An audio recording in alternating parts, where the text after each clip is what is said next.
Hey, it's Todd Duncan. Welcome to our strategy session. Depending on when you're viewing this, we're within, 6 to 8 weeks of the end of the year. And I always like to be thinking at this time of the year how the year has gone. I don't wait until this time of year to reflect on any of the days or weeks or months that have already been transpired. But I do think it's a season of opportunity. It's a season to kind of renew your vision for the future. It's a season to reflect on your goals. It's also a season to kind of make change on the things that have not gone like you'd like them to, and to make decisions and commitments that you're going to carry through in the year to come that are going to define you at the end of next year. I have this cool it's a relic, it's a metaphor, it's a visual. We have this in our house. Deb and I are both writers, and part of writing is the story, right? And the story of your life and the story of my life is being carried out each and every day. We are the architects, we are the author, it is our screenplay, we are designing it, we are plotting it. We're the one that gets to decide how that film of our life is going to end in most cases. And the idea here behind this strategy session is to really kind of embrace the opportunity to do an annual review with you, to maybe rewind the film of 2000 and fill in the blank, and be thinking about what does the next year have in store for me that is different? What changes am I going to make? What new philosophies am I going to expand my reach in? What disciplines are missing that I need to step up? What are the things that I'm going to refuse to accept in my life? And what are the absolute indelible commitments that I'm going to make, the non-negotiables, the daily things that at the end of the next year are going to define how I feel about myself in review and kind of reflecting back on. So, this thing rolls, and it rolls every day of our life, and it'd be interesting to replay yesterday's video of the 84,600 seconds and how you lived your life. It'd be interesting to reflect back on the previous week and what were the great choices and what were the ones you wish you could maybe do differently or have a different approach to. And I'm going to be the first one to tell you, having lived both the thrill of victory and the agony of defeat, the goods and the bads, the ups and the downs, like most of you, if not all of you, I believe that we're constantly in story writing mode. I don't believe that the story of your life is ever over. I don't believe that at one point you're done. I think the plot thickens. I think the left turns show up when we're not expecting them, and the right turns show up at exactly the wrong time. And sometimes there's a straightaway that feels like really, really good, and let's gas it and keep going. Somewhere in there is a mix of not only how we think about where we're going, how we design where we're going, and then how we handle the kind of the speed bumps that roll along, obviously, as we do life. So the session this month is about what does your life look like coming into the end of the year and then going into the year to come. So there's some questions that I find are fairly helpful in discerning maybe changes, things you want to continue, obviously, good patterns you've developed that need to become even more disciplined habits, changes you need to make because you're not getting what you're actually looking for or wanting. It can be relationships, it can be skill sets, it can be associations, it can be a host of things. But the biggest fundamental question that I think every human being has to ask is, where am I going? Exactly where am I going? I had a chance yesterday to have lunch with my oldest son, and he had for 2 days last week just decided that he was going to get out of town.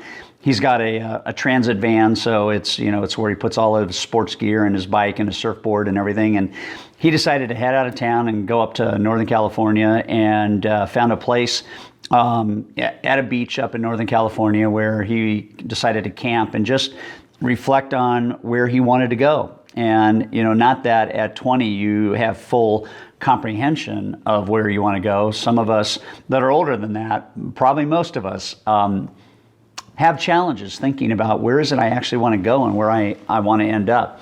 So in his experience, it was the quietness, it was the sereneness, it was the lack of interruption, it was taking a look at his life to this point. It was deciding as a 20-year-old what was important to him going forward, what were some of his minimums, what were some of the things that he would not settle for, what were some of the things that would become unacceptable as he lived out his life as a college student, as somebody who's figuring out his lane and his path.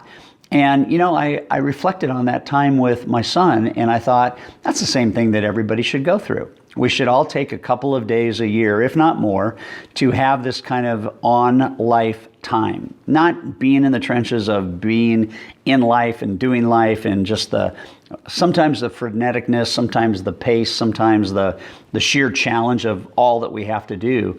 And just pausing, taking your foot off the gas for a second and peeling back and answering the question, where am I actually going? Do I have a map of at best glance and at best choice, where do I want to be in a year? Do I have a financial map? Do I have a health map? Do I have a relationship map? Do I have a business map? Do I spend enough time figuring out where is it that I want to go? So I think a fundamental question as you cruise into the end of the year and start to think about the year and years to come is, where am I actually going? One of the big questions that I oftentimes ask, particularly at the end of the year, is how would the person I see myself being in the future be handling and then fill in the blank today? And it was interesting, Deb and I were talking yesterday, and we have this ritual that I've explained to you before. If you've missed it, it's a simple ritual where we just put up our hand with 3 fingers pointing off of our fist, and it's signal, it's code to the other person, me to Deb or Deb to me. What are 3 things you're grateful for? And it was interesting because we were discussing just yesterday changes that we don't need to make because we have made choices. Interesting. Changes we don't have to make because we've made different choices. Not that life is ever perfect for any of us, but if we change our choices, we change our life. One thing can change everything. And that's why this film and this metaphor is so important. You are rolling every day on choices.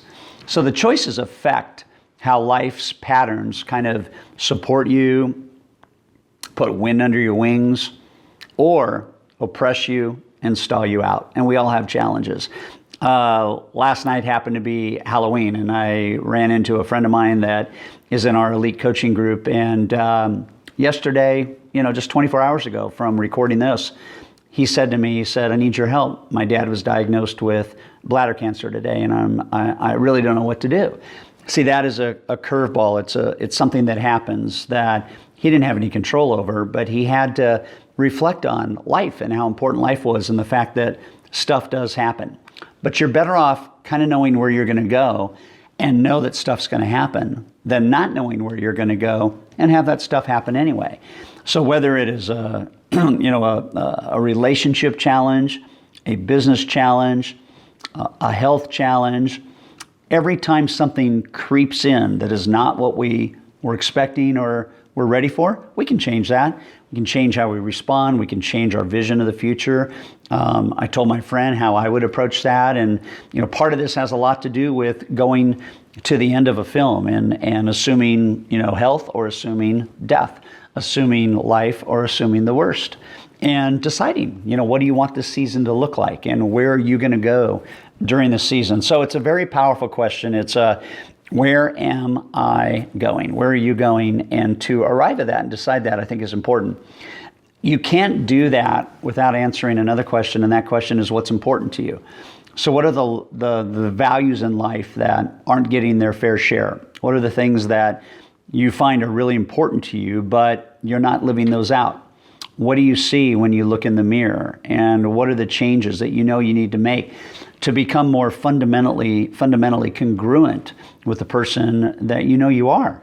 So what are those values? What are those character traits? What are those feelings and emotions that are important to you? And if you find yourself in a life situation where there's a conflict around those values or a conflict around those relationships or challenges that cause you to ask questions like, why am I doing this? Or why am I involved with this person? Or, what value am I actually getting out of this relationship? Those are opportunities for you to realign, to reset, to do some things differently so that you can, at best case scenario, every day, lay your head on your pillow and realize that there's joy and there's health in your soul, and that you've lived your life according to these values and the things that are important to you. And this extends to our business. You know, what's important to you about the realtor relationships you have, what's important to you about the borrower relationships that you have, what's important to you about the team that you build and how you build it, what's important to you about the balance you achieve in your daily discipline and your plan for, you know, the business for a day. What you find important to you that you're not getting should inspire you to make choices and to make changes to get more of that. And what is bringing you joy and fulfillment should be something that you ink as a repeatable behavior, a repeatable strategy, something that you know can produce for you the kind of life experience that we all want, which is joy and fulfillment and happiness. And not that you can claim those, they're outcomes, but you can definitely pursue them through the choices you make. The third question is, what's your ending? This camera is rolling, and there's going to be a point in time where the film is done and it runs out, right? And so the idea of being purposeful about your ending, I think, is a pretty reasonable thought. I remember having a conversation with my friend Dan, and we were talking, and he came up with an annual ritual that I think is worth sharing. He called it Ahead to 80. And what he was intentional about was going to his 80th year and reflecting back on what would life have been to that point in time. Not that that would have been the ending, but metaphorically, it's kind of cool. You know, go all the way to year 80, and this is what you're about. This is where you live. This is the quality of your life. This is what your kids have done, and kind of this one-page summary of what your life looks like. And this idea of beginning with the end in mind, which is a Stephen Covey habit of highly effective people, is the way that I would like you to be thinking about rolling into the next year. We never know when the end happens. Most of us don't have any control over that. It is going to occur, that much is for certain. And so to be purposeful and intentional about that is a really, really wise thing to do. So just sitting down and thinking, how can I be intentional about it? What do I want it to look like? What am I going to be known for? What are people going to say about me? What's my legacy like? What impact will I have made? What difference will I have created? And those are very, very important ideas for you to, in whatever year you're in, be thinking about that. And I know that it's kind of interesting when you think about the end, particularly if you're at the front end, like my son John or Matt are at 20 and 18. But to have a child, really a young adult, be thinking about ordering life so that there is some intentional kind of return, some ROI that is by design, that is healthy. So no matter where you are, I remember one of my favorite quotes by John Maxwell. He said, "You cannot change the past, but you can start today to create a brand new end." And that is a very important concept with the question, what is your ending? You and I can start today to create a brand new end. So spend some time reflecting on where are you going, what's important to you, what's your story, and how's this thing going to end up to the best of your ability. And if you pay attention to those three things and you design a plan on how to attack those issues in the year and years to come, your life is going to be a life well lived. And that's what I want to encourage you to think about as you roll with this strategy session. Thanks for watching.